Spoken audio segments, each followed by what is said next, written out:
I come from a union family. My father worked for the ladies' garment district. He was a designer for women's clothes.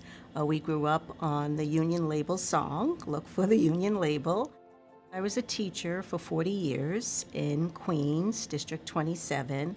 I started out at PS 96, which was a public school in Queens. I was there in sixth grade for 13 years, and then I transferred over to PS 65, and I started out as a librarian there, and that's where I ended my career. I would say Marilyn is very motivated, she's dedicated, and she's a good listener. I've known Marilyn since birth. Marilyn is my sister. After college, Marilyn and I moved in together. Marilyn started working at a school in District 27.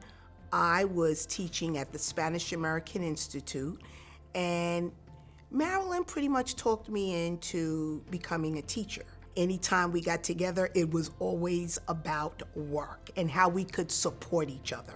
Of course, for my family, whenever we got together for family events, they would always say, okay, there's no talking about the UFT at this event. When I was teaching at PS 96, I was not able to be licensed as a regular teacher. I was always considered a sub. I was laid off every summer with a pink slip in the mailbox, and that really started me with working closely with my district rep at that time. After, I guess, about a year fight, I was able to take my test. Made me feel like the union was really, really very strong, as my parents have always told us. So it made me feel very good and wanted me to keep going with the union. The union was definitely the center of her life.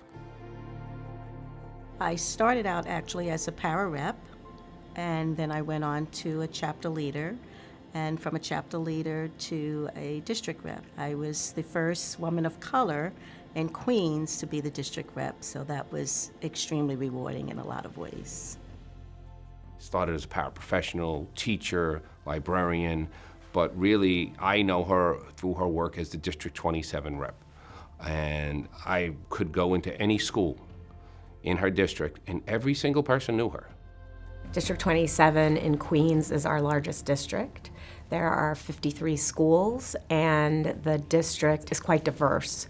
So you have Bell Harbor, which is on the island of Rockaway, and you have Far Rockaway, Ozone Park, Howard Beach.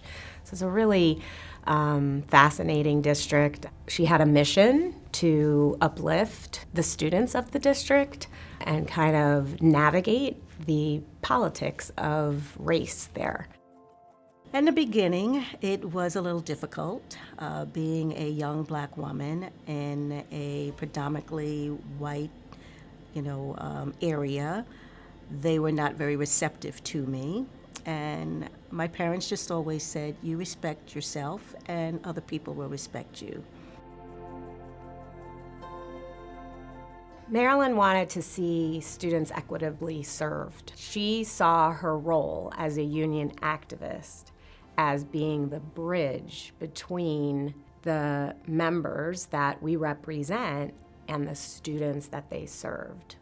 Some of the lessons I've learned over the years with challenges is that you have to be open, honest with people, students, teachers, to help them along the way. They're feeling a certain way, and they need to just know that you're going to be there for them. The Rockaways is a very challenging district. It's, high levels of poverty, all sorts of other challenges inside of it. But Marilyn embraced it. These are children, and it's our job. And we go do our job, and we have to be there for all of them. So you have to keep the children at the forefront at all times, and that's what she always did. I admired that she was able to become the district rep of District 27 and make it work. She made the job look easy. The teaching profession is an excellent profession. You are molding the minds of the future. Every person in the world has a teacher behind them. You don't get anywhere in life without a teacher. And this is what's going to make the world go round.